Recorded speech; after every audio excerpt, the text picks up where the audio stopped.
अब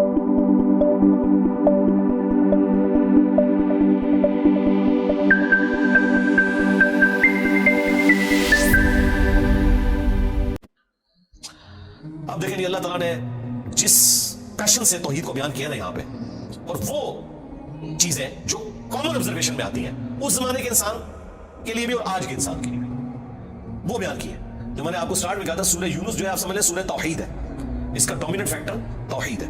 कुल मन यर्ज़ुकुकुम मिनस समाई वल अर्द, ए नबी इनसे पूछिए भला बताओ तो कौन है जो रिस्क देता है तुम्हें आसमान से और जमीन से, आसमान से पानी बरसाकर और उसके जरिए जमीन से खेती उगाकर। ये उस जमाने में भी लोगों को पता था कि ये कोई बुजुर्ग बाबा नहीं बारिश बरसा सकता, आज भी लोगों को पता है कोई नहीं बरसात। देखें जब बारिश नहीं होती सारे बाबे फेल हो जाते हैं, हाँ डैम खाली हो जाते हैं, बाबे फेल हो जाते हैं, वो अल्लाह की मर्जी बारिश दे नहीं दे। अम्मन यमलिकु सम्अ वल अबसार, भला बताओ कि कौन है मालिक है जो कान और आंखों का। अल्लाह ने कान भी बनाए आंखें भी बनाई, कोई और मालिक हो ही नहीं सकता। अच्छा मुझे बताएं, ये बुजुर्ग जब डोरे होते हैं वो भी डिवाइसेस लगवाते हैं, हाँ इनकी आंखें जब कमजोर होती हैं, क्या इन्होंने एनकी नहीं लगाई? जितने ये गौसे वक्त है ना इस वक्त सबकी एनकी लगी हुई है। हाँ इलियास कादरी साहब भी जब उन्हें कुछ पढ़ना होता है ना, वो कहते हैं मुजद्दिद भी है, गौसे वक्त भी है इस वक्त, बेलवियों के ऐनक लगाते हैं। क्यों लगाते हो ऐनक? तुम तो दिलों के भी छुपे हुए राज जानते हो, सामने चीज आई नहीं पढ़ सकते। अभी तो इंजीनियर साहब ने अपना फार्मूला नहीं रखा मैकेनिकल इंजीनियरिंग का, मशीन डिजाइन का। तुम जो उर्दू में लिखी हुई बातें हैं वो भी अंग्रेज की बनाई हुई ऐनक के बगैर नहीं पढ़ सकते। हमें तो कल तक कहते थे जी अगर अंग्रेज वहां में उड़ सकता है तो बाबा को नहीं उड़ सकता। अंग्रेज तो उड़ के दसता है जहाज बह के, बाबा भी उड़ के दसे मान लगे। तो अंग्रेजों की बनाई हुई ऐनकें लगा के तुम लोग वो चीजें पढ़ते हो तो जरा तुम तो मालिक नहीं हुई आंखों के। आज तक किसी बुजुर्ग ने अपनी आंखें कमजोर होने से रोकी? कोई शख्स अपने बुढ़ापे को टाल सकता है? कोई पैगंबर भी नहीं टाल सकता अपने बुढ़ापे को। बाल सफेद हुए तो हो गए, नजर कमजोर हुई है तो हो गई है। तो ये चीज है, अल्लाह ताला कहता है कि पूछ इनसे नबी सल्लल्लाहु अलैहि वसल्लम कौन मालिक है कान का और आंखों का। वमन युखरिजुल हय्य मिनल मय्यित, और कौन है जो मुर्दे में से जिंदा को निकालता है। बजायर जमीन मुर्दा होती है, उसमें से जिंदा खेती निकलती है। बजायर अंडा हमारी कॉमन ऑब्जर्वेशन के एतबार से मुर्दा होता है, उसमें से चूजा निकलता है। वैसे तो वो मुर्दा नहीं है, लेकिन कुरान चूंकि लिटरेचर की जुबान में कॉमन ऑब्जर्वेशन में बात कर रहा है, उस एतबार से तो वो बजायर हिल जुल नहीं रहा। एक बीज उसके अंदर जिंदगी है, लेकिन बजायर मुर्दा है, उसमें से 6 गुना बड़ा दरख्त निकलता है। व युखरिजुल मय्यित मिनल हय्य, और मुर्दा को निकालता है जिंदा से, जिंदा में से मुर्दा भी निकलता है। यानी मुर्गी अंडा देती है, बजायर की बात हो रही है, मैं साइंटिफिक लैंग्वेज में बात नहीं कर रहा, लिटरेचर की जुबान में बात कर रहा हूं। जिंदा दरख्त में से, और वो भी जिंदगी अब साइंस हमें बता रही है। कुरान तो पहले कह रहा था कि दरख्त जिंदा है, खेतियां जिंदा है, लेकिन अब हमें साइंस बता रही है इनकी फीलिंग्स है। बाकायदा ये खुश भी होती हैं, नाराज भी होती हैं, फूल मुरझा भी जाते हैं, इनके ऊपर भी कैफियत आ रही होती है। तो आप देखें उसी में से वो बीज निकलता है, वो बीज आप होते हैं, एक और दरख्त निकल आता है, एक और खेती निकल आती है।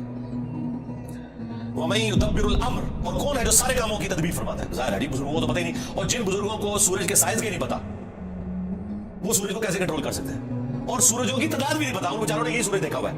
ये तो साइंस बता रही है ना, सिर्फ मिल्की वे गैलेक्सी में 3 जो है वो 300 अरब सूरज है एक गैलेक्सी के अंदर, और इस तरह की 250 अरब गैलेक्सीज और हैं।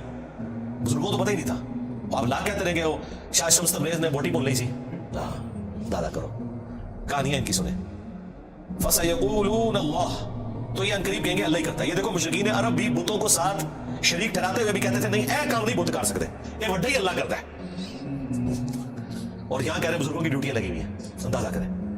फकुल अफला तत्तकून, तो नबी से फरमाओ कि क्या तुम डरते नहीं हो शिर्क के काम से। अंदाजा करें मुशरिकीन अरब अल्लाह को मानते थे लेकिन उसके साथ शरीक ठहराते थे। हमें बताया गया कि ये कुरान काफिरों के बारे में नाज़िल हुआ जो अल्लाह को नहीं मानते थे, ताकि आपका ख्याल इस तरफ ना जाए कि आपके बाबों के बारे में भी उनके मानने वालों ने वो कीदे रखे हैं जो मुशरिकीन अरब ने अपने उन बुतों के साथ रखे थे। सिवाय एक फर्क है कि वो उन्हें छोटा आलिहा कहते थे, ये आलिहा नहीं कहते, अल्लाह के बंदे कहते हैं। अदरवाइज बाकी सारी चीजें वही है। अल्लाह के नेक बंदों के नाम के ऊपर, फरिश्तों के नामों के ऊपर उन्होंने बुत खड़े किए हुए थे। काम आगे ये वही कर रहे हैं, लेकिन वो एक फर्क जो है ना वो उसको इतना उजागर करते हैं कि नहीं जी वो तो उनको छोटा माबूद मानते थे, हम अपने इन बुजुर्गों को माबूद नहीं मानते। तो इसका जवाब मैंने दिया था सूरह मायदा की आयत नंबर 75 में। अल्लाह ताला ने जीसस क्राइस्ट ईसा इब्न मरियम उनकी मां की मिसाल देके कहा है कि ऐसी हस्तियों को पूछते हो जो ना तुम्हारे नुकसान के मालिक है ना नफे के। अगर ईसा और उनकी मां किसी के नफे नुकसान के मालिक नहीं है, अब तो बात पीछे रह गई कि क्रिश्चियन जो है वो माबूद समझ के करते हैं और हम बुजुर्गों को माबूद नहीं मानते। ये तो बात पीछे रह गई। अल्लाह ने कहा ईसा उनकी मां तुम्हारे नफे नुकसान के मालिक ही नहीं है। अगली गल मुक गई, वो तो पीछे रह गई, पुरानी गल हो गया, पुराने बाबे पुराने बहाने तुम्हारे नसड़े थे। अगली गल पढ़ो, ईसा उनकी मां तुम्हारे नफे नुकसान के मालिक नहीं है। इस पे मैंने कहा था कि अगर ईसा इब्न मरियम तुम्हारे नफे नुकसान के मालिक नहीं तो तुम्हारे बाबे तो शाही कोई नहीं। ईसा के जैसा ہے ہی کوئی نہیں. عبد القادر جیلانی تھے, شاہ ہی کوئی نہیں. ہاں, مریم کے جیسا ہے ہی کوئی نہیں. رابعہ بصریہ تھے, شاہ ہی کوئی نہیں. تو آگے نہیں پڑھتے, کہتے ہیں پیچھے پڑھو, وہ عبادت کرتے تھے, سرکار مان لیا.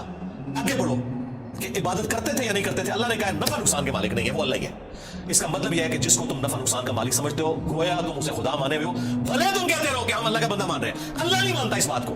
اس کے ثبوت میں سورۃ النمل کی آیت نمبر 62 ہے, اَمَّن يُجِيبُ الْمُضْطَرَّ إِذَا دَعَاهُ وَيَكْشِفُ السُّوءَ وَيَجْعَلُكُمْ خُلَفَاءَ الْأَرْضِ أَإِلَٰهٌ مَّعَ اللَّهِ. بھلا بتاؤ تو کون ہے جو مصیبت اور پریشانی میں گھرے ہوئے شخص کی فریاد کو سنتا ہے اور اس سے اس کی تکلیف کو دور کر دیتا ہے اور تمہیں زمین پر اگلوں کا خلیفہ کرتا ہے. أَإِلَٰهٌ مَّعَ اللَّهِ, کیا اللہ کے ساتھ کوئی اور معبود بھی ہے جس کی کوالٹی ہو؟ قَلِيلًا مَّا تَذَكَّرُونَ, بہت ہی کم نصیحت حاصل کرتے ہیں. اس آیت میں سورۃ النمل کی آیت نمبر 62 پارہ نمبر 20 کی پہلے صفحے میں اللہ تعالیٰ نے واضح کہہ دیا کہ جس کے بارے میں تمہارا یہ عقیدہ نہ کہ تمہیں مصیبت اور پریشانی میں تمہاری تکلیف دور کر سکتا ہے, دعا میں تم اسے پکارو, گویا تم نے اسے خدا مان لیا. وہ اگلے دن وہ بابا جانی کہہ رہے تھے کہ ڈسپلین کی گولی اگر مشکل کشا ہے تو شیخ عبد القادر جیلانی نہیں. سرکار ڈسپلین کی گولی جب ہم کھاتے ہیں تو سر درد دور ہوتا ہے. عبد القادر جیلانی کو چٹ کے بھی دیکھ لو, تھوڑا سر درد نہیں دور ہونا. ہاں, ذہن میں رکھیے گا. اگر کوئی نہیں مانتا, میں تھوڑی اور بس مثال دیتا ہوں. انہی کا جب پیشاب بند ہوا تھا تو آغا خان میں ان کا آپریشن ہوا تھا, تو عبد القادر جیلانی کے مزار میں اٹھا کے لے جاتے نا. وہ ڈاکٹر نے آپ کی ہیلپ کرنی ہے جب پیشاب بند ہوتا ہے. ایون عبد القادر جیلانی کا بھی پیشاب بند ہونا, وہ بھی ڈاکٹر علاج کرے گا, خود کوئی اپنا علاج نہیں کر سکتا. سیدھی سی بات ہے. تو مثالیں ہی دیتے ہیں, ظاہری اسباب, ادویات, یہ اللہ تعالیٰ نے ان کے ساتھ چیزیں جوڑی ہوئی ہیں. تو میں نے ان کو اگلی مثال دی ہے کہ ویل مچھلی 1.5 گھنٹے تک اپنا سانس روک سکتی ہے. لے آؤ سارے بابے, 1.5 گھنٹے سے سمندر سٹیں گے انہوں نے. ظاہر یہ کہتے ہیں نا کہ بزرگان دین جو ہے وہ مطلب یہ انگریزوں سے بھی بہتر ہے, تو جانوروں سے بھی بہتر ہو گیا. یا من لو کہ تمہارے سارے بابے ویل مچھلی تو بند کر رہے ہیں. اڑنے کا نہیں کہہ رہے, اڑتے نہیں سکتے ہو, چلو ایسا روکا گے نا, جانتے چھوٹے نا. 1.5 گھنٹے سے سمندر سٹا گے ایڈا وڈا وٹا بن کے, تاکہ باہر بھی نہیں نکل سکے. 1.5 گھنٹے بعد کٹ لیں گے, چلو 5 منٹ پہلے میں کٹ لاں گا انشاءاللہ. احتیاطاً, جیسے زور احتیاطی پڑھتے ہیں نا ہے, میں بھی احتیاطاً 5 منٹ پہلے ایک بار کٹ لوں گا, لیکن کوئی روک کے دسے مرو. کچھ بھی نہیں ہو سکتا میرے بھائی, یہ سب کے سب جھوٹ ہے جو انہوں نے مشہور کیا. اللہ تعالیٰ فرما رہا ہے نبی ان سے فرماؤ تم پھر بھی ڈرتے نہیں ہو اپنے اس شرکی عقیدے سے. فَذَلِكُمُ اللَّهُ رَبُّكُمُ الْحَقُّ, تو یہ ہے اللہ تمہارا حقیقی رب جو الحق ہے, تمہارا پالنے والا. فَمَاذَا بَعْدَ الْحَقِّ إِلَّا الضَّلَالُ, تو بتاؤ حق کے بعد گمراہی کے سوا کیا بچتا ہے. یعنی یہ دو ہی آپشن ہو سکتے ہیں, اگر اللہ حق ہے باقی سب باطل ہے.